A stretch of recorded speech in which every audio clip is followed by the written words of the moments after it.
नमस्कार। पॉजिटिव आगरा में हम चर्चा जारी रखेंगे श्री राजीव खंडेलवाल जी से, जो कि इंटरनेशनली अवॉर्डेड इंग्लिश पोइट्री में उनको मिला है, इंटरनेशनल अवार्ड्स मिले हैं। उनकी किताबें भी कई लैंग्वेजेस में ट्रांसलेट हुई हैं। उन्होंने 9 पुस्तकें पोइट्री पे लिखी हैं और एक नावल लिखा है। अब हम जानेंगे उनसे कि कैसे पोइट्री को उन्होंने सिंपल बनाया और जो उन्होंने टीचिंग प्रोसेस स्टार्ट किया है स्टेप बाय स्टेप का, उसके बारे में। राजीव जी, आपने पोइट्री को बहुत सिंपल बनाने की कोशिश की है। हाउ डिफ़िकल्ट इट वाज और how difficult it is for a poet to make process and for a general public to understand कि भाई पोइट्री कैसे लिखी जाती है। आपके एक्सपीरियंसेस भी रहे होंगे कुछ, तो बताएं थोड़ा। अनिल जी, क्या हुआ कि जब मेरा तीसरी पोइट्री वॉल्यूम पब्लिश हुआ तो मेरे एक रिश्तेदार ने मुझसे ये कहा कि भाई एक पब्लिशर है जो कि बच्चों की पोएम्स चाह रहे हैं, तो आप बच्चों की पोएम्स लिख दो। अब जैसा मैंने बताया था आपको कि लिटरेचर हमारे 9th 10th 11 में थी, and we were reading Shakespeare, we were reading Charles Dickens, we were reading Bernard Shaw. और मैंने आपको पिछले इंटरव्यू में बताया था कि कैसे बचपन में एक शौक़ लगा था मदर की वजह से कि एक नावल रोज ऑलमोस्ट पढ़ लेते थे। तो जो मेरी वोकेबलरी थी वो आम आदमी से लेटर से थोड़ी डिफ़िकल्ट थी। तो जब उन्होंने मुझसे ये कहा कि बच्चों के लिए लिख दो, तो मेरी बहुत कोशिश करने के बाद भी मैं उस लेवल तक पहुंच के पोइट्री नहीं लिख पाया। अब ये मेरे दिमाग में थी कि मेरे पास शब्द ही नहीं है कि मैं उस लेवल पे पहुंच के, बच्चों के लेवल पे पहुंच के पोइट्री लिखूं। फिर जैसे मैंने आपको बताया कि मेरे जो ग्रैंड चिल्ड्रन थे, जब बड़े हो गए, 10-12 साल के हो गए, तो मुझे एक शौक़ आया दिमाग के अंदर कि मैं पोइट्री उस लेवल पे पढ़ूं कि मेरे ग्रैंड चिल्ड्रन पढ़ लें। तो at the back of my mind ये थी कि मेरे पास शब्द नहीं थे उस जमाने में जब मैं बच्चों के लिए लिखना चाहता था, सिंपल वर्ड्स जो उनके वोकेबलरी के लेवल के हों।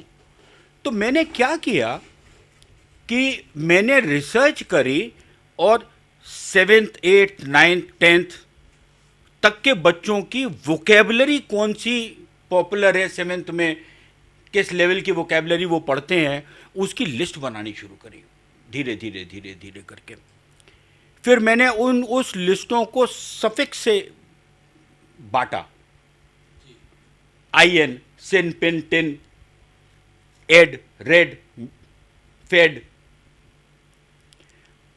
बांटने के बाद मैंने कोरोना पीरियड में करीब 1-1.5 महीने हमने अपने को आइसोलेट कर लिया था। मैं और मेरी वाइफ, हम लोग 1 महीने अपने कमरे से बाहर नहीं निकले थे। तो वो दैट वाज अ टाइम कि समय ही समय था, कुछ करने को नहीं था। तो मैंने फिर वो, क्योंकि लिस्ट मैंने बना ली थी, तो I used to stare at that list, 10-20-30 words, stare at that list, और जो 4 या 5-6 शब्द मुझको लगते थे कि भाई ये शब्द अट्रैक्ट कर रहे हैं मुझको, उन शब्द को लेके फिर मैंने पोइट्री लिखना शुरू किया। तो पोइट्री राइटिंग में सबसे ज़्यादा इम्पोर्टेंट चीज़ तो है कि इमेजिनेशन, और फिर उस इमेजिनेशन को आप शब्दों में पिरो के शब्दबद्ध कैसे करोगे। तो जो भी एकेडमिक सिस्टम है, वो एकेडमिक सिस्टम ये है कि भाई इमोशन और फीलिंग्स जब आप अपने अंत मन में आपके आएंगी और फिर जो विस्फोट होगा शब्दों का, वो पोइट्री है। मैंने कहा कि भाई अगर हमें छोटे बच्चे को सिखानी है चीज़, तो इमोशन और फीलिंग तो हम अभी उसे सिखा ही नहीं सकते, because he is not aware of that. जो मेरा एक्सप्लेनेशन है, जो लोगों को इमीडिएटली समझ में आता है कि जब हम किसी क्लास 3 के बच्चे को मैथमेटिक्स या अरिथमेटिक पढ़ा रहे हैं, तो हम ट्रिग्नोमेट्री की बात नहीं करते, करेक्ट, कैलकुलस की बात नहीं करते। ट्रिग्नोमेट्री की बात करते हैं हम जब 7th 8th में आते हैं, कैलकुलस की बात करते हैं जब 11th 12th में आते हैं।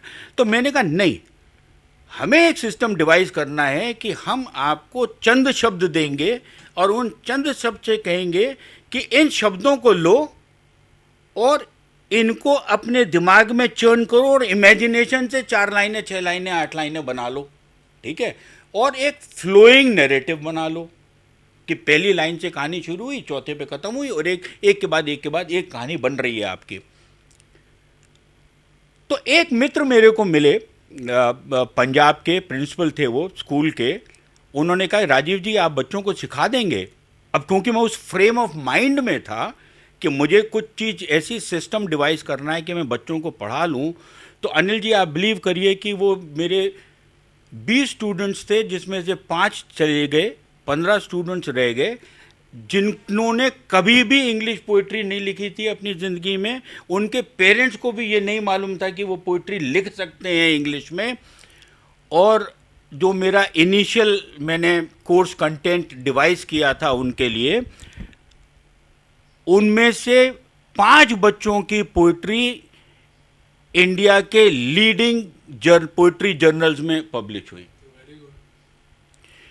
तो उससे मुझे ये कॉन्फिडेंस मिला कि भाई जो भी सिस्टम मैंने डिवाइस किया है, ठीक है, दैट वर्क्स। और आपने अभी हाल में देखा होगा कि वो शिरोज हैंगआउट में, पोइट्री अड्डे में भी दो बार हम लोगों ने सेशन करे हैं। और बड़े लोग और बच्चे जो आए हैं, जो कि ये मान के आए थे कि हम पोइट्री तो हम इज़ वेरी डिफ़िकल्ट, तो वो डिफ़िकल्ट का tag I was able to break. और मेरे ख्याल से तो आपने भी देखा होगा, आपने बात करी उन लोगों से, तो वो ये सोच के वहाँ से बाहर निकले कि हाँ, पोइट्री एक सर्टेन लेवल तक सीखी जा सकती है। So that is my job. आपने कुछ सीरीज़ ऑफ बुक्स भी स्टार्ट की हैं लिखना, कुछ पब्लिश भी हो गई हैं 2 बुक्स, जिसमें आप बता रहे हैं कि कैसे पोइट्री को सीखा जा सकता है, लिखा जा सकता है और एक लेवल तक पहुंचा जा सकता है। तो अपनी जो 2 किताबें लिखी हैं उसके बारे में थोड़ा बताइए, और ये कैसे अवेलेबल हैं आम जनता के पास? देखिए, इस सीरीज़ के अंदर जो मेरी पहली बुक है, लेट्स क्रॉल, स्टार्टिंग है, एकदम स्टार्टिंग, जिसको कुछ भी नहीं आता, ठीक है, वो उस किताब से स्टार्ट होगा। फिर वो उस किताब से स्टार्ट, वो पब्लिश हो गई है, मैं आपको दिखा भी देता हूँ। उसका टाइटल मैंने लिखा है लेट्स क्रॉल। बच्चा जब पैदा होता है तो the first thing he does is, चलने से पहले ही क्रॉल्स। तो मैंने भी टाइटल वही रखा है, लेट्स क्रॉल। इसके बाद मेरी जो सेकंड बुक आ रही है, अभी मेरे मेंटर के पास गई हुई है for grammatical errors and what ever. तो उसमें मैंने क्या किया है कि आई am teaching you poetry writing by the use of grammatical inputs, ठीक है। और जब ग्रामेटिकल इनपुट से आप पोएट्री लिखोगे तो ऑब्वियसली आपकी ग्रामर जो आप सीख रहे हो स्कूल के अंदर वो पॉलिश होगी, आपके टेंसेस पॉलिश होंगे, आपके वर्ब्स एडजेक्टिव्स पॉलिश होंगे, आपके नाउन्स पॉलिश होंगे, एन नंबर ऑफ थिंग्स। तो there I am telling you, यहाँ वर्ब बिठा लो, यहाँ एडजेक्टिव बिठा लो, यहाँ ये कर लो, यहाँ ये कर लो। तो वो बुक भी पब्लिश हो गई है। फिर एक मेरे दिमाग में थॉट आया कि जनरल क्या होता है कि जब बच्चा सीख रहा होता है तो उसको टॉपिक नहीं मिलते लिखने के लिए। तो एक बुक मैंने लिखी है जहाँ मैंने, दैट्स माय थर्ड बुक, जहाँ मैंने वर्ड्स के इनपुट दिए हैं आपको, 25-30 वर्ड्स दिए हैं।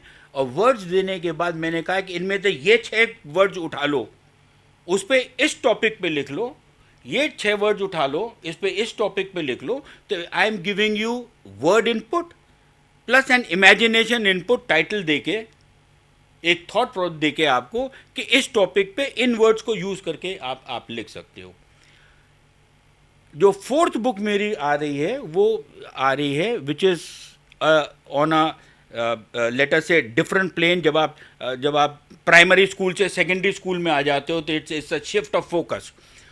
तो पोइट्री और प्रोज में फ़र्क ये है कि पोइट्री के अंदर आप पार्ट्स ऑफ, आप फिगर्स ऑफ स्पीच यूज़ करते हो, करेक्ट, जैसे सिमिलीज हो गए, मेटाफर्स हो गए, इमेजरी हो गई है। तो there I am teaching you about similes, metaphors, imagery and other devices. तो इस तरह से वो प्रोग्रेशन है चीज़ का. The last book that I will be writing will be for people like me, how to improve where I have reached, how to improve myself. So एक journey है, और उस जर्नी में आई एम कॉन्फिडेंट कि बच्चे अगर सीखना चाहते हैं at least in the vicinity of Agra, they can be taught. अच्छा राजीव जी, एक बात बताइए, आप पोइट्री एजुकेट करने का जो आपने बीड़ा उठाया बच्चों को, क्या your poetry writing will help the children in choosing the career? देखिए, कैरियर एक डिफ़िकल्ट सब्जेक्ट है बताना कि कैरियर कर पाएंगे या नहीं कर पाएंगे. But one thing is definite कि आज के मॉडर्न ज़माने के अंदर जहां आप देखते हो कि एडवर्टाइजिंग लोगों को भी जिंगल राइटर्स चाहिए. तो अब वहाँ जिंगल क्या है? 2 लाइन की पोइट्री है, करेक्ट.